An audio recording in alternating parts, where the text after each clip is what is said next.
الحمد لله رب العالمين والصلاة والسلام على أشرف الأنبياء والمرسلين أما بعد فأعوذ بالله من الشيطان الرجيم من همزه ونفخه ونفثه بسم الله الرحمن الرحيم رب اشرح لي صدري ويسر لي أمري واحلل عقدة من لساني يفقه قولي اللهم انفعنا بما علمتنا وعلمنا ما ينفعنا وزدنا علما فبشر عبادي الذين يستمعون القول فيتبعون أحسنه أولئك الذين هداهم الله وأولئك هم أولو الألباب أعوذ بالله من الشيطان الرجيم بسم الله الرحمن الرحيم ألف لام ميم ذلك الكتاب لا ريب فيه هدى للمتقين. سورہ بقرہ ہم شروع کر رہے ہیں. اس سورت کو سورۃ البقرہ کیوں کہتے ہیں؟ بقرہ کس کو کہتے ہیں؟ گائے کو. عربی زبان میں گائے کو بقرہ کہتے ہیں. تو اس سورت کو سورۃ البقرہ کیوں کہتے ہیں؟ کیونکہ بنی اسرائیل کا جو گائے والا واقعہ ہے اس کی وجہ سے جو انہیں ذبح کرنے کا حکم دیا گیا تھا. جی اس میں گائے کا واقعہ آتا ہے. جی اس میں گائے کا واقعہ ہے بڑا اہم بنی اسرائیل کے حوالے سے. اس حوالے سے اسے سورۃ البقرہ کہتے ہیں. یہ سورت قرآن کریم کی سب سے لمبی سورت ہے. 286 آیات ہیں. اس عظیم سورت میں تقریباً 2.5 پاروں پر یہ عظیم سورت مشتمل ہے. یہ سورت قرآن کریم کی اہم ترین صورتوں میں سے ایک ہے، افضل ترین صورتوں میں سے ایک ہے. احادیث مبارکہ، صحیح احادیث مبارکہ سے پتہ لگتا ہے کہ قیامت کے دن سورہ بقرہ اور سورہ آل عمران اپنے پڑھنے والوں کی سفارش کریں گی. حدیث مبارکہ میں آتا ہے کہ جس گھر میں سورہ بقرہ پڑھی جائے اس گھر میں شیطان نہیں آتا. شیطانی معاملات، عصبی معاملات وغیرہ، تو اس سے وہ لوگ محفوظ رہتے ہیں. تو بہت عظیم صورت ہے، افضل صورت ہے. یہ صورت مدینہ منورہ میں جب نبی کریم صلی اللہ علیہ وسلم نے ہجرت فرمائی ہے تو یہ صورت پہلی صورت ہے جو مدینہ طیبہ میں نازل ہوئی ہے.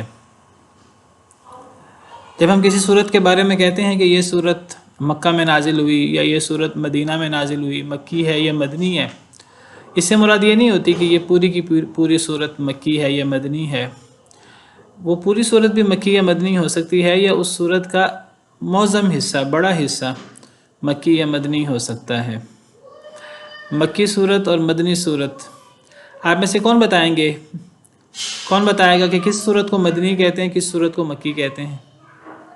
السلام علیکم سر. میرے مطابق تو جن کی زیادہ آیات جو ہیں وہ مدینہ منورہ میں نازل ہوئی ہیں وہ مدنی صورتیں ہیں، اور جن کی آیات زیادہ مکہ میں نازل ہوئی ہیں وہ مکی صورتیں ہیں. اور اس کے علاوہ مدنی صورتیں وہ جن میں زیادہ احکامات ہیں، اور جو مکی صورتیں ہیں ان میں عقیدہ پر زیادہ زور دیا گیا. بس کافی ہے، مختصر جواب دیا کریں. نمبر 1. نمبر 2 کہ آپ میں سے کسی نے بات کرنی ہو تو ہینڈ ریز کر لیا کریں، تو میں خود کہہ دیا کروں گا کہ آپ بات کریں. مس زینب نے ہینڈ ریز کیا تھا، اس کے بعد کاشف صاحب کی بات سنتے ہیں. جی سر یہ اسی کا جواب دینا تھا، وہ مس نے دے دیا کہ جو مدنی دور میں نازل ہوئی وہ مدنی، اور جو مکی دور میں ہجرت سے پہلے وہ مکی آیات ہیں، مکی صورتیں. یہ بات صحیح نہیں ہے، میں بھی اس کی وضاحت کرتا ہوں. جی سفیان صاحب. السلام علیکم سر. جو صورتیں یا جو آیات مبارکہ ہجرت سے پہلے کی نازل ہوئی ہیں وہ ہماری مکی صورتیں یا مکی آیات میں شامل ہوتی ہیں، جبکہ جو آیات اور صورتیں وہ ہجرت کے بعد نازل ہوئی ہیں وہ ہماری مدنی صورتیں میں شمار ہوتی ہیں. جی ماشاءاللہ، بالکل ٹھیک. صحیح بات یہ ہے، ہمارے ہم یعنی مکی مدنی سے لگتا ہے جیسے کہ جو مکہ میں اترے ہیں تو وہ مکی ہیں اور جو مدینہ میں اترے ہیں وہ مدنی ہیں. صحیح بات یہ ہے کہ جو ہجرت سے پہلے، اصل میں جو حد فاصلہ درمیان میں وہ ہجرت ہے. ہجرت بہت بڑا واقعہ ہے. نبی صلی اللہ علیہ وسلم نے جو مکہ سے مدینہ طیبہ ہجرت کی ہے، تو ہجرت سے پہلے جو صورتیں جو آیات نازل ہوئی ہیں وہ مکی ہیں، اور جو ہجرت کے بعد نازل ہوئی ہیں راجح قول کے مطابق انہیں مدنی صورتیں یا مدنی آیات کہا جاتا ہے. تو سورہ بقرہ میں ذکر کر رہا تھا، یہ پہلی مدنی صورت ہے، ہجرت کے بعد نازل ہونے والی صورتوں میں سے ایک صورت. آپ کہیں گے کہ کہ کیا فرق ہوا دونوں باتوں میں. اگر ہم کہیں کہ فلاں صورت مکہ میں نازل ہوئی تو وہ مکی ہے، فلاں صورت مدینہ میں نازل ہوئی تو وہ مدنی ہے. اس میں اور اگر ہم ہجرت کو بنیاد بنا لیں کہ جو ہجرت سے پہلے نازل ہوئی ہے وہ مکی ہے، جو ہجرت کے بعد نازل ہوئی ہے وہ مدنی ہے، دونوں میں فرق کیا ہے؟ دونوں میں فرق بہت بڑا ہے. وہ یہ ہے کہ نبی کریم صلی اللہ علیہ وسلم صرف ان 2 شہروں میں آپ کا آنا اور آپ کا رہنا نہیں ہوا، بلکہ اور کئی شہروں کو یہ شرف حاصل ہوا ہے کہ نبی کریم صلی اللہ علیہ وسلم ان شہروں میں بھی تشریف لے گئے ہیں.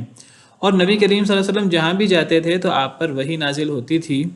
تو آپ مکہ مکرمہ میں بھی رہے اور آپ طائف میں بھی گئے دعوت دینے کے لیے. مکہ مکرمہ کے قرب و جوار کے جو علاقے ہیں حدیبیہ اور جو قریب کے علاقے ہیں، ہجرت سے پہلے آپ وہاں بھی گئے. پھر جب آپ نے ہجرت فرمائی تو ہجرت سے پہلے وہ اسراء اور معراج بھی ہوا ہے، بیت المقدس بھی آپ کا جانا ہوا، آسمانوں پہ بھی آپ کا جانا ہوا. اللہ تعالیٰ آپ کو لے گئے معراج کے طور پر. پھر ہجرت کے بعد آپ صرف مدینہ منورہ نہیں رہے، بلکہ آپ کو بدر بھی جانا پڑا. اور اب بدر ایک مقام ہے جو مدینہ منورہ سے 100-150 کلومیٹر دور ہے. پھر آپ کو خیبر جانا ہوا اور پھر آپ تبوک کے لیے گئے. تو مختلف شہروں میں آپ کا آنا جانا ہوتا تھا. تو ہر شہروں کی طرف صورتوں کو منسوب نہیں کیا جاتا، تو اسی لیے ہجرت کی بات جو ہے اس کو حد فاصل بنایا گیا ہے. اور میں ذکر کر رہا تھا کہ یعنی کسی صورت کو مکی کہیں یا مدنی کہیں، اس سے مراد یہ نہیں ہوتا کہ پوری صورت مکہ میں ہجرت سے پہلے نازل ہوئی یا پوری صورت ہجرت کے بعد نازل ہوئی. اس کی اگر زیادہ آیات جو ہیں وہ ہجرت سے پہلے نازل ہوئی ہیں تو اس کو مکی صورت کہہ دیتے ہیں، اور اگر زیادہ آیات یا ساری آیات ہجرت کے بعد نازل ہوئی ہیں اسے مدنی صورت کہہ دیتے ہیں. تو اس صورت کا بڑا حصہ، اس عظیم صورت کا بڑا حصہ یہ ہجرت کے فوراً بعد، جب آپ نے ہجرت فرمائی ہے اس کے بعد شروع میں نازل ہوا. جی آپ میں سے 1-2 لوگوں نے ہینڈ ریز کیا تھا، پھر نیچے کر لیا. جی چلیں آگے نہیں بڑھتے سر، ہیں. وہی بات جیسا صورت حجرات کے آیا جب آپ عمرہ کرنے گئے ہیں مکہ میں، لیکن وہ ہجرت کے بعد کی ہیں تو مدنی صورتوں میں شمار کی جاتی ہیں. جی بالکل ٹھیک. یعنی وہ آیات یا وہ صورتیں جو آپ ہجرت کے بعد آپ دوبارہ فتح مکہ کے موقع پر آپ مکہ تشریف لے گئے ہیں، تو ان صورتوں اور ان آیات کو مکی نہیں کہتے، ان کو مدنی کہتے ہیں. اگرچہ وہ مکہ میں نازل ہوئی یا مکہ یا اس کے قرب و جوار میں، لیکن وہ ہجرت کے بعد ہیں، تو اس لیے. اچھا جی، تو یہ عظیم ترین صورت ہے سورہ بقرہ. اس کی بہت فضیلت ہے، میں نے ذکر کیا. اس کو پڑھنے کی عادت بنانی چاہیے روزانہ گھر میں. وہ گھر پھر آسیب سے اور ان چیزوں سے محفوظ رہتا ہے. اس صورت کی ابتدا الف لام میم سے ہوئی. الف لام میم جو ہے یہ حروف مقطعات میں سے ہے. کس میں سے ہے؟ حروف مقطعات میں سے. حروف مقطعات کیسے لکھتے ہیں؟ مقطعات. آپ کو نظر آ رہا ہے؟ اسکرین شیئر ہو رہی ہے؟ جی سر. جی مقطعات. حروف مقطعات کن حروف کو کہتے ہیں؟ ہاں جی آپ میں سے کون بتائے گا؟ جی مس سائمہ. بات آپ کو یہ ہے کہ اللہ تعالیٰ نے ان جو حروف مقطعات ہیں یہ حروف تہجی میں سے وہ حروف ہیں جن کے اللہ تعالیٰ جو ہے وہ مطلب جانتا ہے، قائد میں ہے ان کا مطلب. اور تقریباً 28 ایسے حروف ہیں جو حروف مقطعات کے سلسلے میں آتے ہیں. اور قرآن پاک کی کئی صورتیں جو ہیں وہ حروف مقطعات سے شروع ہوتی ہیں، جیسے کہ سورہ البقرہ اور اس کے علاوہ حامی، سجدہ بھی. اور یعنی اس طرح سے حروف مقطعات سے جو ہے وہ ابتدا ہوتی ہے کئی صورتوں کی. اور ان کا جو علم ہے وہ صرف اللہ تعالیٰ کو ہے ان کا مطلب کیا ہے. اور تقریباً جہاں تک میرا خیال ہے 28 ایسی صورتیں ہیں جو شروع ہوتی ہیں حروف مقطعات. آپ سب کو خوش رکھے اور آپ کا اللہ تعالیٰ علم کا ذوق اللہ تعالیٰ مزید بڑھائیں. میں جتنا پوچھوں اتنا جواب دینا ہے. اگر ہم سب جو ہیں وہ لمبی بات کریں گے تو ہمارے لیے جو ہے وہ زیادہ پڑھنا اور زیادہ لوگوں کو شریک کرنا ہمارے لیے مشکل ہوگا. ہم نے کوشش کرنی ہے کہ ہم مختصر بات کریں. تو جی جاوید صاحب آپ کیا کہتے ہیں؟ جی، حروف مقطعات ایسے حروف ہیں جن کو الگ الگ پڑھا جاتا ہے، ان کو ملا کے نہیں پڑھا جاتا، جی اور ان کے مطالب اللہ کو صرف پتہ ہے اور کسی کو نہیں پتہ۔ جی ماشاء اللہ، ٹھیک ہے جی۔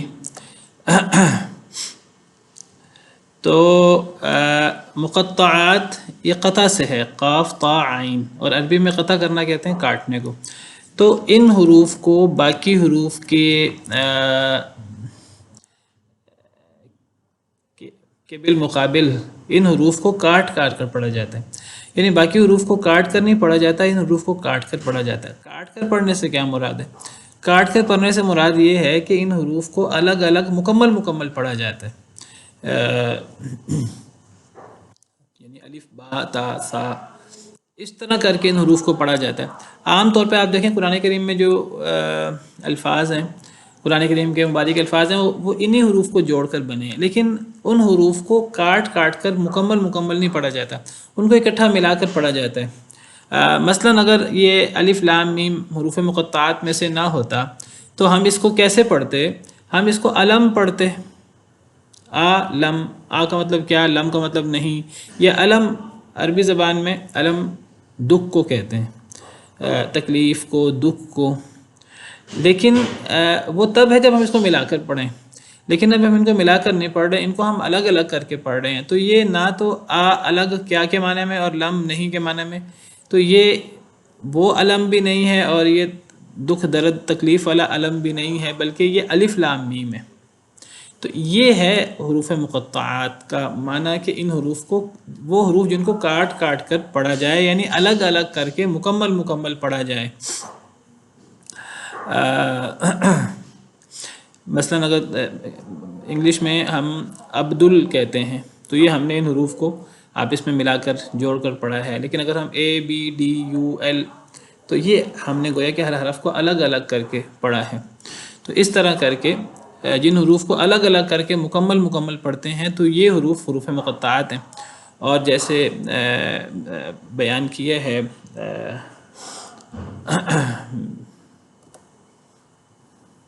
مجھے نام نکل گیا ذہن سے، تو مس سائمہ نے شاید، کہ یہ قرآن کریم کی 28-29 صورتوں میں یہ حروف آتے ہیں۔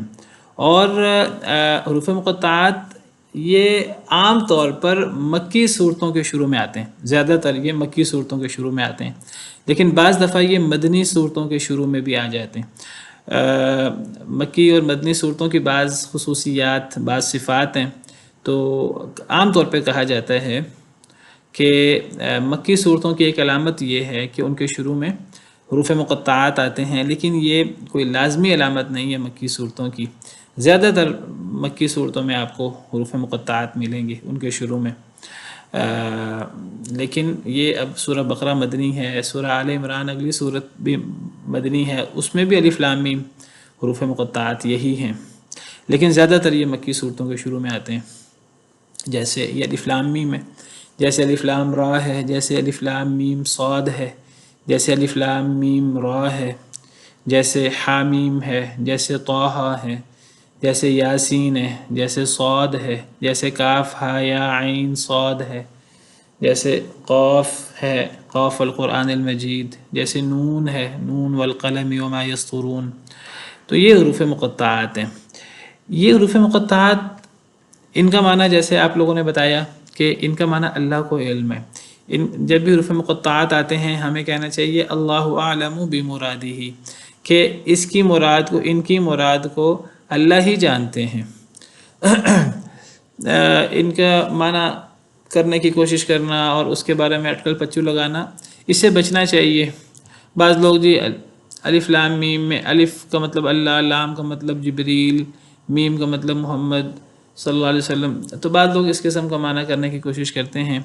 ہم اس قسم کا معنی کر بھی لیں گے تو یہ چیز چونکہ یقینی نہیں ہوگی، جب یہ چیز یقینی نہیں ہوگی تو کوئی اس کا معنی اس طرح کر لے گا، کوئی اس کا معنی کچھ اور کر لے گا، تو اس کا معنی جو ہے وہ کرنے سے بچنا چاہیے اور اللہ پر ہی اس کے علم کو چھوڑ دینا چاہیے۔ اللہ اعلم بمرادہ، یہ اصل میں عربوں کے چیلنج کے لیے قرآن کریم اصل میں ایک بہت بڑا معجزہ ہے، ایک بہت بڑا چیلنج ہے تو اللہ تعالیٰ نے عربوں کو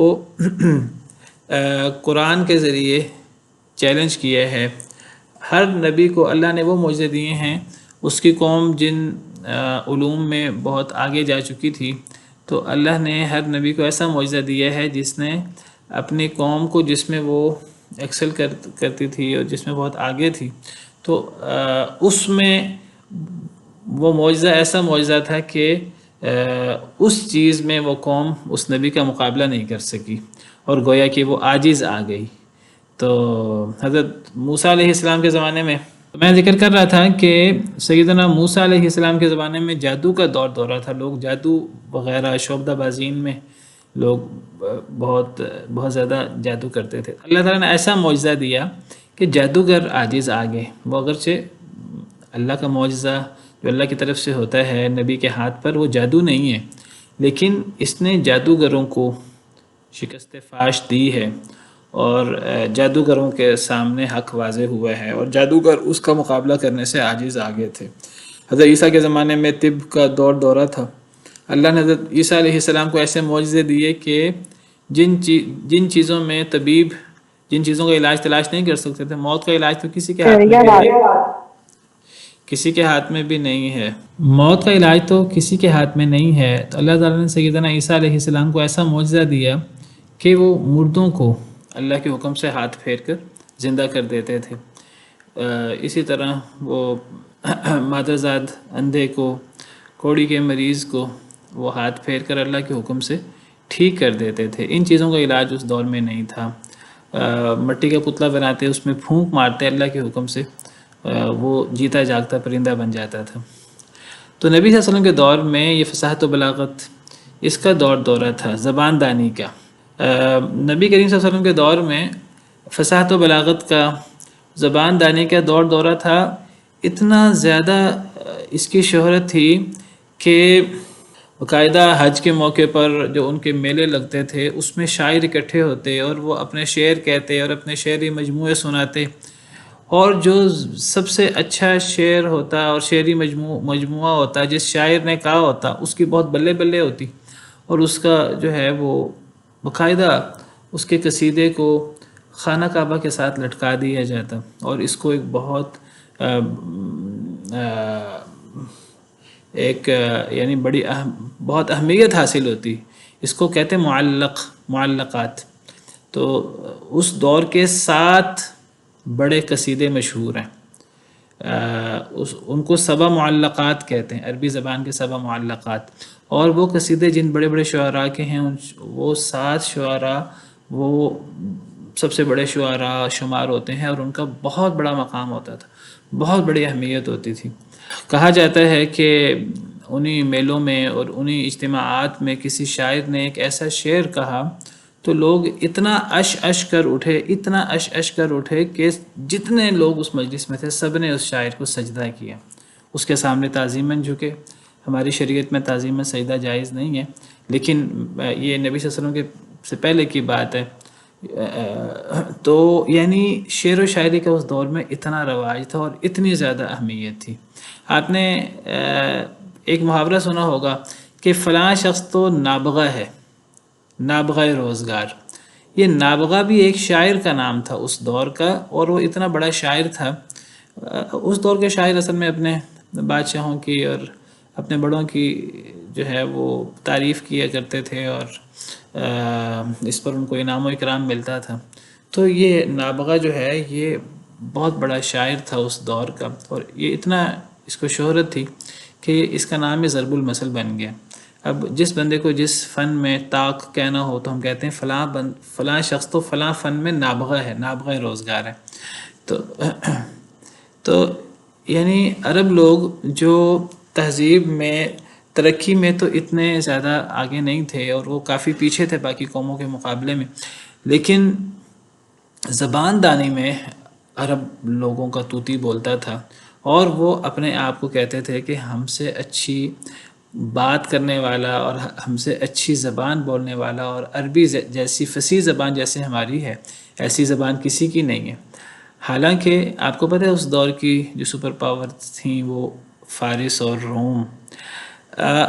عرب لوگ اگرچہ جس طرح آج ہم لوگ جو ہیں وہ امریکہ، یورپ وغیرہ، ہم وہاں جانا فخر سمجھتے ہیں اور ہم جو ہے ان کو بڑی اہمیت دیتے ہیں، تو دنیاوی طور پر تو عرب لوگ بھی روم اور فارس کو بڑی اہمیت دیتے تھے اور ان سے متاثر تھے، مروب تھے، لیکن زبان دانی کے حوالے سے عرب لوگوں کو اپنی زبان پر اتنا فخر تھا کہ وہ انہیں عجم کہا کرتے تھے، چاہے وہ فارس اور روم ہی کیوں نہ ہوں، کہتے تھے یہ عجمی ہیں، یہ جتنے بھی ترقی یافتہ کیوں نہ ہوں، یہ کتنے ہی مالدار کیوں نہ ہوں، لیکن یہ زبان دانی کے اعتبار سے ہمارے مقابلے میں ایسے جیسے گونگے، عجم گونگے کو کہتے ہیں جو بول نہ سکے، اور تو یہ کہتے تھے ہم جو ہیں وہ بہت فصیح الکلام ہے، تو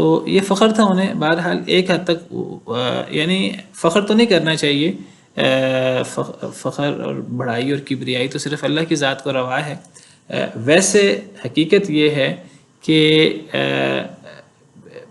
عربی زبان اس دور میں واقع ہی اتنے عروج پر تھی کہ عربی زبان کا طوطی بولتا تھا، اور عرب لوگ جو ہیں وہ اچھی زبان بولنے والے کو اور اچھے شعر کہنے والے کو بہت زیادہ اہمیت دیتے تھے۔ اللہ تعالیٰ نے نبی صلی اللہ علیہ وسلم پر ایسی کتاب نازل فرمائی کہ وہ اتنی فصیح و بلیغ تھی کہ اس نے ان تمام عربوں کو چیلنج کیا کہ یہ انسانی کلام نہیں ہے، یہ اللہ رب العالمین کا کلام ہے، اللہ رب العالمین کی طرف سے نازل ہوا ہے، اور چیلنج کیا کہ اگر تم یہ کہو کہ یہ انسانی کلام ہے تو تم اس جیسا کلام بنا کے دکھاؤ۔ اگر ایک انسان، تم کہتے ہو محمد صلی اللہ علیہ وسلم نے اسے اپنے پاس سے گھڑ لیا ہے، تو اگر کوئی شخص اسے اپنے پاس سے گھڑ سکتا ہے تو وہ اکیلا ہے، وہ گھڑ سکتا ہے، تو پھر تم جو ہے وہ سب مل کر، جن اور انسان سب مل کر اس قرآن جیسا قرآن لا کے دکھاؤ۔ قُلْ لَئِنِ اجْتَمَعَتِ الْإِنسُ وَالْجِنُّ عَلَىٰ أَن يَأْتُوا بِمِثْلِ هَٰذَا الْقُرْآنِ لَا يَأْتُونَ بِمِثْلِهِ وَلَوْ كَانَ بَعْضُهُمْ لِبَعْضٍ ظَهِيرًا۔ اللہ فرماتے ہیں کہ اے اللہ کے نبی صلی اللہ علیہ وسلم، آپ فرما دیجئے کہ اگر سارے انسان اور سارے جن اکٹھے ہو جائیں کہ وہ اس قرآن جیسا قرآن لائیں تو وہ اس قرآن جیسا قرآن نہیں لا سکتے، چاہے وہ ایک دوسرے کے مددگار کیوں نہ ہو۔ یعنی چیلنج، ذرا غور کریں، یہ چیلنج یہ نہیں ہے کہ ایک بندہ قرآن جیسا قرآن لے کر آئے، ایک بندہ یا ایک جن، چیلنج یہ ہے کہ ساری دنیا کے انسان اور جن مل کر آپس میں کام بانٹ کر بھی، وہ سب مل کر بھی قرآن جیسا قرآن نہیں بنا سکتے۔ یعنی یہ لوگ اس طرح کر کے کام تقسیم کر لیں کہ ایک بندہ ایک لائن یا ایک آیت اپنے ذمے لے لے، یا ایک لفظ اپنے ذمے لے لے، پوری دنیا کے انسان اور جن کتنے زیادہ ہیں، تو سب کو چیلنج ہے۔ پہلے تو پورے قرآن کا چیلنج کیا، پھر 10 صورتوں کا چیلنج کیا، پھر ایک صورت کا چیلنج کیا، یہاں تک فرمایا فَلْيَأْتُوا بِحَدِيثٍ مِثْلِهِ إِن كَانُوا صَادِقِينَ۔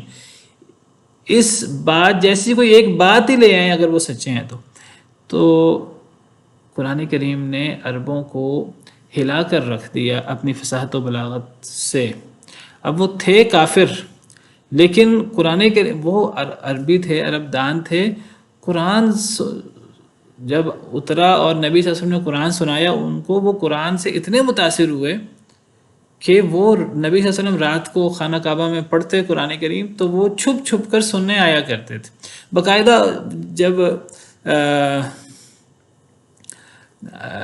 جب پتہ لگتا کہ فلاں سن رہا ہے، فلاں سن رہا ہے، جب نبی صلی اللہ علیہ وسلم فرماتے کہ تم ویسے کہتے ہو کہ یہ قرآن اللہ کا کلام نہیں ہے، پھر راتوں کو تم چھپ چھپ کر جو ہے سنتے ہو، تو وہ ایک دوسرے کو بڑا ملامت کرتے کہ ہم نے آئندہ یہ کام نہیں کرنا۔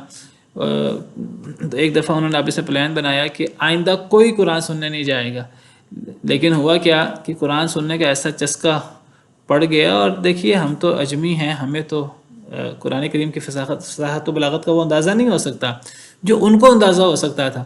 سب نے پلان کیا، قسمیں اٹھائیں کہ آئندہ ہم نے یہ کام نہیں کرنا، یہ تو ہم جب یہ کام کرتے ہیں تو یہ تو نبی صلی اللہ علیہ وسلم کو مانتے نہیں تھے، قرآن کو مانتے نہیں تھے، کیونکہ قرآن ان کے عقائد پر زد لگاتا تھا۔ تو وہ انہوں نے کہا کہ اگر ہم جا کے قرآن سنیں گے تو یہ تو پھر نبی صلی اللہ علیہ وسلم کی بات صحیح ثابت ہو جائے گی، اور تو وہ آپ کو نعوذ باللہ غلط ثابت کرنے کے لیے انہوں نے قسمیں کھائیں کہ ہم نے آپ کا قرآن نہیں سننا۔ تو رات کو انہوں نے سوچا، اب قرآن سننے کا ایسا چسکا تھا اور ان کو جو مزہ آتا تھا قرآن سن کر، اور قرآن کی فصاحت و بلاغت خاص طور پہ، تو ہر ایک نے رات کو سوچا کہ کوئی نہیں آئے گا، کوئی نہیں آئے گا، چلو میں اکیلا چلا جاتا ہوں، میرا کس کو کیا پتہ لگے گا۔ تو وہ سارے ہی رات کو جو ہے وہ اکٹھے ہو گئے یہی سوچ کر کہ میں جاتا ہوں، دوسرا نہیں آئے گا۔ تو اتنا ان کو مزہ آتا تھا قرآن سن کے اور قرآن کی فصاحت و بلاغت، خاص طور پہ مکی صورتیں جو پہلے نازل ہوئیں، مکی صورتوں میں وہ فصاحت و بلاغت ہے کہ ہم تصور نہیں کر سکتے۔ ہم تو اجمی ہیں، عرب لوگ جو ہیں وہ تصور نہیں کر سکتے۔ تو وہ رات کو آئے سارے، اور سارے ایک جو ہے ایک دوسرے سے اکٹھے ہو گئے، اور پھر بڑے شرمندہ ہوئے کہ ہم نے تو قسمیں کھائی تھیں کہ ہم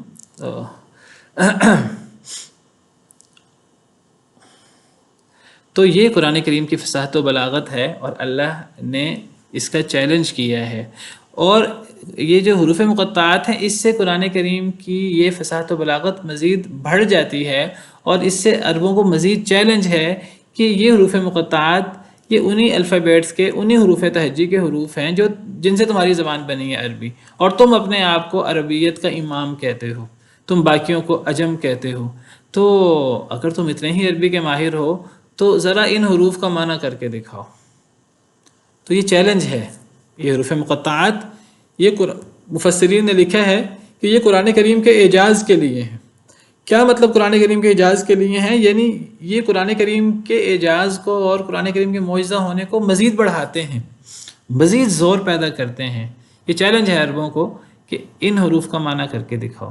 عرب لوگ بھی اپنی شعر و شاعری میں، اپنی نثر کے اندر بعض دفعہ حروف کو مکمل ادا کرتے اور ان سے بعض چیزیں، بعض اشارات مراد لیتے، جس طرح ہمارے ہاں آج ایبریویشنز ہوتی ہیں، PhD اور اس طرح کر کے FSC، اور ہم نے مختلف ایبریویشنز جو ہیں وہ ہم نے بنائی ہوئی ہیں، LDA، تو ان کا معنی ہوتا ہے۔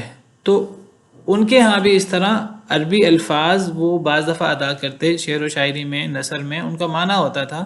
تو اللہ تعالیٰ نے یہ حروف مقطعات اتار کر صورتوں کے شروع میں، خاص طور پہ مکی صورتوں کے شروع میں، تو اللہ نے یہ چیلنج کیا ہے کہ ان حروف کا معنی کر کے دکھاؤ۔ تو یہ حروف مقطعات قرآن کو مزید معجزہ ثابت کرتے ہیں۔ تو اس لیے آپ کو قرآن کریم کے حروف مقطعات کے بعد یا تو قرآن کا ذکر ملے گا، یا آپ کو کتاب کا ذکر ملے گا، یا آپ کو وحی کا ذکر ملے گا، یا آپ کو تنزیل، قرآن کے منزل من اللہ ہونے کا ذکر ملے گا، جو اس بات کو تقویت دیتی ہے، یہ بات کہ یہ حروف قرآن کریم کو معجزہ ثابت کرنے کے لیے آئے ہیں۔ اب دیکھیے مثلاً یہ الف لام میم حروف مقطعات میں سے ہے، تو اس کے بعد دیکھیے ذالک الکتاب، قرآن کا ذکر ہے، یعنی ان حروف سے قرآن کی عظمت مزید، قرآن کا معجزہ ہونا مزید ثابت ہوتا ہے۔ اسی طرح الف لام، سورہ آل عمران کے شروع میں الف لام میم، اللہ لا الہ الا هو الحی القیوم نزل علیک الکتاب بالحق، کتاب کا ذکر ہے تیسری آیت میں الف لام میم کے بعد۔ الف لام میم صاد سورہ اعراف میں، کتاب انزل الیک، الف لام میم صاد حروف مقطعات کے بعد کتاب کا ذکر ہے۔ سورہ یونس میں الف لام را تلک آیات الکتاب الحکیم، یہ حکمت والی کتاب کی آیات ہیں۔ اسی طرح الف لام میم را تلک آیات الکتاب سورہ رعد کے شروع میں، یہ کتاب کی آیتیں ہیں۔ تلک آیات الکتاب و قرآن مبین سورہ نحل میں، اور سورہ ہجر اور سورہ نمل کے شروع میں، کہ یہ کتاب کی آیتیں ہیں، یہ قرآن مبین کی آیتیں ہیں۔ طٰہٰ ما انزلنا علیک القرآن لتشقی، طٰہٰ حروف مقطعات میں سے بعد میں قرآن کا ذکر ہے۔ یاسین والقرآن الحکیم، یاسین کے بعد قرآن کا ذکر ہے۔ تو نون والقلم وما یسطرون، نون کے بعد قلم کا اور لکھنے کا ذکر ہے۔ صاد والقرآن ذی الذکر، قاف والقرآن المجید، حامیم تنزیل الکتاب من اللہ العزیز الحکیم۔ تو یہ آپ حروف مقطعات دیکھیں گے، آپ کو ان حروف مقطعات کے بعد قرآن کا، وحی کا، کتاب کا ذکر ملے گا۔ جو اللہ بہتر جانتے ہیں ان حروف کا معنی، یہ قرآن کریم کی حقانیت کو اور قرآن کریم کے اعجاز کو مزید بڑھاتے ہیں۔ بعض لوگ کیا کرتے ہیں کہ وہ بعض حروف مقطعات کو نبی کریم صلی اللہ علیہ وسلم کا نام گردانتے ہیں. جیسے وہ کہتے ہیں طٰہٰ، یہ نبی صلی اللہ علیہ وسلم کا نام ہے، یاسین نبی صلی اللہ علیہ وسلم کا نام ہے. اور وہ کیوں کہتے ہیں؟ شاید اس لیے کہ طٰہٰ کے بعد نبی صلی اللہ علیہ وسلم کو مخاطب کیا گیا ہے. طٰہٰ ما انزلنا علیک القرآن. یاسین شاید اس لیے کہ اس کے بعد بھی نبی صلی اللہ علیہ وسلم کو مخاطب کیا گیا ہے، یاسین والقرآن الحکیم انک لمن المرسلین. لیکن اگر ہم اسی کو بنیاد بنا لیں کہ جن حروف مقطعات کے بعد نبی صلی اللہ علیہ وسلم کو مخاطب کیا گیا ہے، تو گویا کہ وہ حروف مقطعات دراصل نبی صلی اللہ علیہ وسلم کا نام ہے، آپ کا صفاتی نام ہے.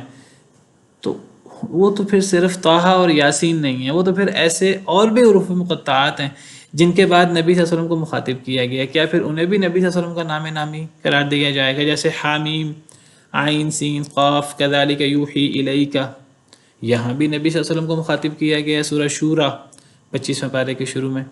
تو یہاں حامیم بھی ہے، عین سین قاف بھی ہے، اور پھر آگے کذالک یوحی الیک. تو یہ کہنا کہ یہ نبی صلی اللہ علیہ وسلم کا نام ہے، واللہ تعالی عالم. جی سفیان صاحب. جی سر، میرا ایک سوال تھا حروف مقطعات سے ریلیٹڈ. جی سر، جیسے کہ ہم یہ بات بخوبی اس بات سے باور ہے کہ قرآن پاک ہدایت کا سرچشمہ ہے اور اس کے ایک ایک حرف میں حکمت ہے. اور میں یہاں پہ حضور پاک کی حدیث کوٹ کرنا چاہوں گا جس میں حضور پاک نے ارشاد فرمایا کہ میں نے کہتا الف لام میم ایک پورا حرف ہے، الف الگ، لام الگ اور میم الگ ہے. تو جس طرح کے حروف مقطعات کے جو معنی ہیں وہ ہمیں نہیں معلوم، اللہ عالم. تو کیا ان مقطعات کا معنی جانے بغیر کیا ہمارا خسارہ ہے اس میں کہ ہم مقطعات کے معنی نہیں جانتے، یا اس میں یہی حکمت کشیدہ ہے کہ اللہ ہی اس کا ان کا مطلب جانتے ہیں اور ہمارے لیے ان کا مطلب جاننا کوئی ضروری نہیں ہے؟ دیکھیے قرآن کریم کے ایک ایک لفظ کے اندر برکت ہے، ہدایت ہے، اور بہت بڑی سعادت ہے قرآن کریم کو پڑھنا. ہمیں سمجھ آئے تب بھی، نہ سمجھ آئے تب بھی، سمجھ کر پڑھنا. بہرحال قرآن کے نزول کا اصل مقصد ہے اس کو سمجھ کے پڑھا جائے. لیکن قرآن کریم یہ نہیں ہے کہ قرآن کریم کا ایک ایک حرف ہمیں مکمل سمجھ میں آ سکتا ہے، ضروری نہیں ہے. قرآن کریم کی آیات سورہ آل عمران میں اللہ فرماتے ہیں دو طرح کی ہیں. بعض آیات ان کو محکم کہتے ہیں اور بعض آیات کو متشابہ کہتے ہیں. تو محکم آیات کا معنی تو واضح ہوتا ہے، انسان اس میں گہرائی میں بھی جا سکتا ہے. لیکن متشابہ آیات ان کا کئی دفعہ معنی ہمیں سمجھ میں نہیں آتا. ظاہری طور پر ہمیں سمجھ آ جاتی ہے لیکن ہم کئی دفعہ ان چیزوں کو سمجھ نہیں پاتے. تو اللہ نے قرآن کریم کے اندر محکم آیات بھی رکھی ہیں، متشابہ آیات بھی رکھی ہیں. اور اللہ نے فرمایا کہ ایک ایمان والے کا شخص کا کام یہ ہے کہ وہ متشابہ کا ظاہری معنی کر لے، وہ اس کے پیچھے نہ پڑے، اس کی گہرائی میں اترنے کی کوشش نہ کرے. تو جو لوگ متشابہ اور ان چیزوں کی گہرائی میں اترنے کی کوشش کریں گے وہ اصل میں تکلف میں پڑیں گے، اور وہ قرآن کے بارے میں، اللہ کے بارے میں ایسی باتیں کر جائیں گے جو ان کو علم نہیں ہے. اور یہ ایک انسان کے، ایک مخلوق کے شیان شان نہیں ہے کہ وہ لا علمی میں وہ کوئی ایسی بات کرے اللہ کے بارے میں، نبی کے بارے میں، قرآن کے بارے میں کہ جو لا علمی پر مبنی ہو. اللہ پر جھوٹ باندھتے ہوئے اور اللہ کے بارے میں کوئی بات کرتے ہوئے ہمیں اللہ سے ڈرنا چاہیے. تو حروف مقطعات کا اگر ہمیں معنی نہ پتہ ہو تو ہمیں اللہ نے مکلف نہیں کیا کہ ہمیں حروف مقطعات کا معنی پتہ ہو. اگر ہم مکلف ہوتے اس بات کے کہ ہم حروف مقطعات کا معنی جانیں تو نبی صلی اللہ علیہ وسلم صحابہ کرام کو حروف مقطعات کا معنی بتاتے. تو اس کا مطلب یہ ہے کہ حروف مقطعات کا معنی جاننا ہر شخص کے لیے ضروری نہیں ہے، بلکہ میں تو کہتا ہوں کہ قرآن کریم میں بہت زیادہ گہرائیاں ہیں. تو قرآن کریم کو علماء بھی سمجھتے ہیں اور عام لوگ بھی موٹا موٹا قرآن کریم کو جو ہے وہ اپنی اپنی محنت اور کوشش کے مطابق سمجھتے ہیں. یہ سمجھنا کہ ہم قرآن کریم کو مکمل طور پر سمجھ سکتے ہیں اور ہم قرآن کریم کی گہرائیوں میں اتر سکتے ہیں اور ہمیں قرآن کریم کے ایک ایک آیت کی گہرائیوں میں جتنے علوم ہیں ہمیں ان سب کا پتہ لگ سکتا ہے، یہ قرآن کریم اللہ کا کلام ہے. جس طرح اللہ رب العالمین کی صفات ان گنت ہیں، لامتناہی ہیں، کوئی حد نہیں ہے ان کی، نہ تعداد کے اعتبار سے نہ ہر صفت اپنی عظمت کے اعتبار سے وہ اس کی کوئی حد ہے. اسی طرح قرآن کریم کا معنی جو ہے وہ محنت کرنے والے گہرائیوں میں اترتے ہیں، ایک ایک آیت سے سینکڑوں مسئلے بھی نکال لیتے ہیں، لیکن یہ کہنا کہ امت اور پوری امت قرآن کریم کے ایک ایک حرف کو اور ایک ایک نقطے کو حل کر چکی ہے، تو یہ اللہ کا کلام ہے، بہت ساری چیزیں اس ہم سے مخفی رہتی ہیں۔ اور ایک حدیث مبارکہ ہے، کچھ تھوڑی سند کمزور ہے اس کی، لیکن اس میں موجود ہے کہ اس قرآن کے عجائب کبھی ختم نہیں ہوں گے، لا تنقضی عجائبہ، اس کے عجائب اور اس کی معجزے اور وہ نکلتی رہیں گی، نکات وغیرہ اس کے زمانہ گزرنے کے ساتھ ساتھ۔ اچھا جی، اللہ تعالیٰ فرماتے ہیں ذالک الکتاب لا ریب فیہ، یہ کتاب کوئی شک نہیں اس میں، یعنی اس کتاب کے سچا ہونے میں، اللہ کی طرف سے ہونے میں کوئی شک نہیں ہے۔ اس قرآن کو جب پڑھا جائے تو اللہ رب العالمین کا سچا سچا کلام سمجھ کر پڑھا جائے، یہ اللہ رب العالمین کی طرف سے ہے، کوئی بندہ اس میں شک و شبہ نہ کرے اور کوئی بندہ اس کے بارے میں ڈاواں ڈول نہ ہو کہ یہ بات پتہ نہیں صحیح ہے کہ صحیح نہیں ہے، یہ اللہ کی طرف سے ہے کہ نہیں ہے، تو کسی قسم کے شک میں مبتلا نہ ہو۔ ہدی للمتقین، یہ ہدایت ہے متقین کے لیے۔ تو پہلی چیز جو اللہ تعالیٰ نے قرآن کریم کے حوالے سے واضح فرمائی سورہ بقرہ میں، وہ یہی بات واضح فرمائی۔ پہلی بات جو اللہ تعالیٰ نے سورہ بقرہ کے شروع میں واضح فرمائی، وہ یہی بات واضح فرمائی کہ قرآن کریم کو جب پڑھا جائے، کوئی مسلمان پڑھے، کوئی شخص پڑھے، تو وہ قرآن کریم کو اس انداز سے پڑھے کہ یہ اللہ کا کلام ہے۔ قرآن کریم میں موجود ہر بات، وہ اس سے سچی بات کوئی نہیں ہو سکتی، اس سے زیادہ عدل والی بات کوئی نہیں ہو سکتی۔ قرآن کریم کا ایک ایک حرف، ایک ایک لفظ سچا بھی ہے اور عدل پر مبنی ہے۔ عدل پر مبنی کا کیا مطلب ہے؟ کہ وہ حکمت، علم اور عدل پر مبنی ہے، غلط نہیں ہو سکتا۔ عدل کے بالمقابل ظلم ہوتا ہے، قرآن کریم میں کوئی غلط بات، کوئی ظلم کی بات، کوئی ناحق بات، کوئی بے وقوفی کی بات، نعوذ باللہ بے عقلی کی بات قرآن کریم میں نہیں ہے۔ یہ ہمارے ایمان کا حصہ ہے۔ اللہ تعالیٰ فرماتے ہیں وَتَمَّتْ كَلِمَةُ رَبِّكَ صِدْقًا وَعَدْلًا، کہ آپ کے رب کے کلمات مکمل ہو گئے سچائی کے اعتبار سے اور عدل کے اعتبار سے۔ قرآن کریم کا ایک ایک حکم، ایک ایک کلمہ، ایک ایک لفظ سچا ہے اور عدل پر مبنی ہے، صحیح ہے۔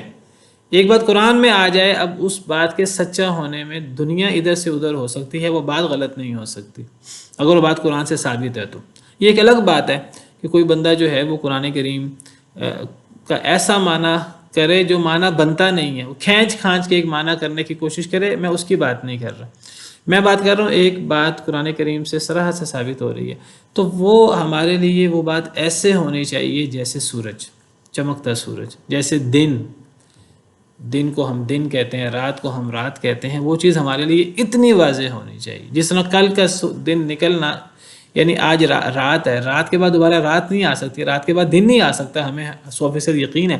اسی طرح قرآن کریم کی ایک بات پہ ہمیں یقین ہونا چاہیے۔ یہ ہے قرآن کریم پر ایمان کا تقاضا۔ قرآن کریم ہمارے سامنے پیش ہو اور ہم پھر بھی ہم شش و پنج کا شکار ہوں کہ پتہ نہیں اب یہ چیز آج 21ویں صدی میں امپلیمنٹ ہو سکتی ہے کہ نہیں ہو سکتی، پتہ نہیں یہ بات صحیح ہے کہ صحیح نہیں ہے۔ اور تو پہلی چیز جو قرآن پڑھتے ہوئے ہمارے ذہن میں آنی چاہیے، قرآن کریم کا آپ اکثر صورتوں کے شروع میں آپ کو یہ انداز ملے گا، تلک آیات الکتاب الحکیم، یہ حکمت والی کتاب کی آیتیں، یہ اللہ کی کتاب کی آیات ہیں، اس کو کوئی انسانی کلام، کوئی عام کلام نہ سمجھے کوئی شخص۔ سورۃ انزلناہا، سورہ نور کے شروع میں اللہ فرماتے ہیں یہ سورت ہے قرآن کی، اس کو ہم نے نازل کیا اللہ رب العالمین نے، وفرضناہا، اس کو ہم نے انسانوں تمہارے اوپر مقرر کیا ہے، وانزلنا فیہا آیات بینات، ہم نے اس میں روشن آیتیں تم پہ نازل کی ہیں، لعلکم تذکرون، تاکہ تم نصیحت پکڑو۔ یعنی قرآن کریم بار بار توجہ دلاتا ہے، تلک آیات الکتاب الحکیم، تنزیل الکتاب من اللہ العزیز الحکیم، یہ کتاب اللہ کی طرف سے نازل ہوئی ہے، اس کو اللہ کا کلام سمجھو، اس کو انسانی کلام نہ سمجھو۔ یعنی نبی کی بات اور ایک امتی کی بات کبھی برابر نہیں ہو سکتی۔ لا تجعلوا دعاء الرسول بینکم کدعاء بعضکم بعضا، کہ نبی کی پکار کو اپنے جیسے لوگوں کی پکار نہ سمجھو. تو اللہ کی بات جو ہے وہ عام لوگوں کی بات کی طرح کیسے ہو سکتی ہے؟ تو اللہ کی بات کو، قرآن کو جب بھی پڑھیں تو اس ایمان اور یقین کے ساتھ پڑھیں کہ یہ ہمارے رب کا کلام ہے. اللہ نے ساتوں آسمانوں کے اوپر سے، عرش سے اللہ نے اس کو ہماری ہدایت کے لیے بھیجا ہے. سیدنا اکرمہ بن ابی جہل رضی اللہ تعالی عنہ کے بارے میں آتا ہے کہ جب قرآن پڑھتے تھے، قرآن پڑھتے پڑھتے قرآن کے اوپر اپنا چہرہ رکھ دیتے، سر رکھ دیتے اور رونا شروع کر دیتے کہ میرے رب کا کلام ہے جو میں پڑھ رہا ہوں. قرآن کو جب بھی پڑھیں اللہ کا کلام سمجھ کے پڑھیں. قرآن پڑھتے ہوئے ایک دفعہ یعنی انسان کے دل میں اللہ کی حیبت اور اللہ کا خوف اور اللہ کی عظمت انسان کے دل میں آ جانی چاہیے. ہمارے سامنے قرآن کی بات کوئی بندہ کرے اور ہمارے سامنے عام لوگوں کی بات کرے، وہ عام لوگ کوئی بھی ہو سکتے ہیں، وہ ہمارے جیسے انسان ہوں، وہ علماء ہوں، وہ بڑے سے بڑا کوئی آ جائے، بڑے سے بڑا ولی آ جائے، بڑے سے بڑا صحابی آ جائے. قرآن کی بات قرآن کی بات کو اللہ کا کلام سمجھ کے پڑھیں اور اللہ کا کلام سمجھ کے سنیں. تو پہلی چیز کتاب قرآن کا تعارف، ذالک الکتاب لا ریب فیہ، اس کتاب کے اللہ کی طرف سے ہونے میں، حق سچ ہونے میں کوئی شک نہیں ہے. یہ ہدایت ہے متقین کے لیے. اچھا جی، ذالک یہ اشارہ ہے اور اس کا مطلب ہوتا ہے وہ، اشارہ بعید، ڈیٹ کے معنی میں. اور ایک ہوتا ہے اشارہ قریب، اس کے لیے عربی زبان میں ہاذا آتا ہے، ہاذا، دس. تو اب ذالک اشارہ بعید ہے، وہ کتاب. معنی ہم اس کا کرتے ہیں یہ کتاب، جیسے یہ کتاب قریب ہے تو حالانکہ معنی تو کرنا چاہیے وہ کتاب، وہ قرآن، لیکن آپ کوئی بھی ترجمہ اٹھا کے دیکھ لیں تو زیادہ تر یہی ترجمہ ہوتا ہے یہ کتاب. تو اگر یہ کتاب ہو پھر تو حاضل کتاب آنا چاہیے، پھر ذالک الکتاب نہیں آنا چاہیے. تو کتاب تو ہمارے سامنے ہے، اس کو پڑھ رہے ہیں ہم، تو پھر ذالک کیوں استعمال کیا گیا؟ اس کے بارے میں علماء نے مختلف باتیں کہی ہیں. بعض علماء کہتے ہیں کہ کتاب قریب ہے، حاضل کتاب کی بجائے اللہ نے ذالک الکتاب اس لیے استعمال کیا ہے کہ جب قریب کی چیز کو اشارہ قریب کی بجائے عربی زبان میں اشارہ بعید کے ساتھ اس کی طرف اشارہ کیا جائے تو اس سے وہ اس چیز کی اہمیت نمایاں ہوتی ہے کہ یہ کوئی عام کتاب نہیں ہے، یہ کوئی عام کسی شخص کا کلام نہیں ہے، یہ اللہ رب العالمین کا کلام ہے. تو قریب کی چیز کو وہ کہہ کر اشارہ بعید سے اگر اس کی طرف اشارہ کیا جائے تو اس سے اس چیز کی اہمیت واضح ہوتی ہے. جیسے اللہ تعالیٰ کچھ لوگوں کی صفات بیان کریں اور کچھ لوگوں کی صفات بیان کر کے اب اللہ فرمائے کہ یہ کامیاب ہیں، اب اس کے لیے عربی زبان میں ہونا چاہیے ہاؤلائی ہم المفلحون. عربی زبان میں یہ سب لوگ کامیاب ہیں، تو اشارہ قریب کے لیے جمع کے لیے ہاؤلائی آتا ہے، لیکن آپ کو قرآن کریم میں ملے گا اولئک ہم المفلحون. اب اولئک یہ جمع ہے، یہ بھی اشارہ بعید کے لیے ہے، تو ان کی صفات تو پیچھے بیان ہوئی ہوتی ہیں اسی آیت میں، اور آگے ہوتا ہے اولئک ہم المفلحون، تو یہ ان کی عظمت کے لیے ہوتا ہے. تو یہ ایک عربی زبان کا انداز ہے. تو اشارہ قریب کی چیز کو بعید کے اشارہ کے ساتھ اشارہ کیا جا سکتا ہے کسی چیز کی عظمت کو مد نظر رکھتے ہوئے. بعض مفسرین کہتے ہیں کہ ذالک الکتاب، میں ذکر کر رہا تھا آپ سے کہ اللہ تعالیٰ نے یہاں حاضہ کی بجائے ذالک اشارہ بعید استعمال کیا ہے. تو بعض مفسرین کہتے ہیں کیونکہ قرآن بڑی عظمت والی کتاب ہے تو اس کی اہمیت اور اس کی عظمت کی وجہ سے اس کے لیے اشارہ قریب کی بجائے اشارہ بعید آیا ہے. بعض مفسرین کہتے ہیں کہ اشارہ قریب ہونا چاہیے تھا حاضہ، لیکن اشارہ بعید استعمال کیا ہے اس لیے کہ اس کتاب سے مراد اصل میں قرآن ہی مراد ہے، لیکن اشارہ بعید سے اشارہ کر کے اصل میں اس قرآن کی طرف اشارہ کیا جس کا ذکر یہود و نصارہ کے صحیفوں میں یعنی تورات و انجیل میں موجود ہے. اب وہ تو دور ہے، یعنی گویا کہ ایک قریب کی چیز کو اشارہ بعید سے اس لیے مخاطب کیا کہ تاکہ ذہن چلا جائے کہ دیکھو یہ کتاب قرآن یہ کوئی ایسے نہیں اتر گیا پہلی مرتبہ، اس سے پہلے اور بھی کتابیں اتری ہیں، اور یہ وہ کتاب ہے جو تمام کتابوں کو ختم کرنے والی ہے، تمام کتابوں سے عظیم کتاب ہے، اور یہ وہ عظیم کتاب ہے جس کا ذکر اے یہود و نصارہ پچھلے صحیفوں میں اس کتاب کا ذکر موجود ہے۔ تو اس قرآن کا ذکر، وہ کتاب جس کا ذکر تورات اور انجیل میں موجود ہے، اس کی طرف اشارہ کی وجہ سے اشارہ بعید لایا گیا ہے۔ جس طرح اللہ تعالیٰ فرماتے ہیں قرآن کریم میں وَإِنَّهُ لَفِي زُبُرِ الْأَوَّلِينَ، قرآن کے بارے میں یہ بات موجود ہے سورہ شعراء میں، وَإِنَّهُ لَتَنزِيلُ رَبِّ الْعَالَمِينَ نَزَلَ بِهِ الرُّوحُ الْأَمِينُ عَلَى قَلْبِكَ لِتَكُونَ مِنَ الْمُنذِرِينَ بِلِسَانٍ عَرَبِيٍّ مُبِينٍ وَإِنَّهُ لَفِي زُبُرِ الْأَوَّلِينَ، بے شک یہ کتاب پچھلے صحیفوں میں موجود ہے۔ یعنی اس کتاب کا تذکرہ، اس کتاب کا ذکر خیر، اس کتاب کی پیش گوئی، یعنی جس طرح نبی صلی اللہ علیہ وسلم کی اور آپ کے صحابہ کرام کی، اور آپ جہاں پیدا ہوئے اور آپ جہاں آپ نے ہجرت فرمائی، اور آپ کی کتاب اور آپ کی صفات، تو یہ تمام چیزوں کا ذکر تورات و انجیل میں موجود ہے۔ اسی طرح قرآن کریم اور قرآن کریم کی تعلیمات کا ذکر بھی تورات و انجیل میں موجود ہے۔ بعض مفسرین کہتے ہیں اس لیے قرآن کریم کو یہاں ذالک کہہ کر اشارہ بعید کے ساتھ مخاطب کیا ہے، گویا کہ یعنی یہ کتاب، اس کتاب میں کوئی شک نہیں ہے، اور اس کی شک نہ ہونے کی ایک دلیل یہ بھی ہے اس کتاب کے اللہ کی طرف سے یقینی طور پر ہونے کی، کہ اس کی پیش گوئی تو پچھلی کتابوں سے کافی عرصے سے اس کی پیش گوئی ہو رہی ہے۔ ھدی للمتقین، یہ ہدایت ہے متقین کے لیے، متقین کے لیے یہ ہدایت ہے قرآن۔ تو جو متقی نہیں ہیں ان کے لیے ہدایت نہیں ہے قرآن، قرآن تو سب کے لیے ہدایت ہے۔ یہاں اس کو متقین کے لیے ہدایت کیوں قرار دیا گیا؟ یہاں قرآن کریم کے دیگر آیات پڑھیں تو پتہ لگتا ہے شہر رمضان الذی انزل فیہ القرآن ھدی للناس، رمضان کا مہینہ جس میں قرآن نازل کیا گیا، جو سب لوگوں کے لیے ہدایت ہے، ھدی للناس، الناس سے مراد تو مسلمان بھی کافر بھی، قرآن کا مخاطب تو پوری دنیا ہے، نبی صلی اللہ علیہ وسلم کی نبوت رسالت تو پوری دنیا کے لیے ہے۔ تو ھذا بیان للناس، قرآن میں اللہ فرماتے ہیں کہ یہ لوگوں کے لیے بیان ہے، یہ لوگوں کے لیے نصیحت ہے، یہ لوگوں کے لیے ہدایت ہے۔ یہاں اللہ تعالیٰ فرما رہے ہیں کہ یہ متقین کے لیے ہدایت ہے۔ تو اب یہ سب لوگوں کے لیے ہدایت ہے کہ متقین کے لیے ہدایت ہے، تو یہ سب لوگوں کے لیے بھی ہدایت ہے اور صرف متقین کے لیے بھی ہدایت ہے۔ سب لوگوں کے لیے کس طرح ہدایت ہے؟ یعنی ابتداءً قرآن کریم اتنی عظیم اور اتنی بابرکت کتاب ہے کہ ہر بندہ اس کتاب کو پڑھ کر ہدایت حاصل کر سکتا ہے۔ ابتداءً کیا مطلب؟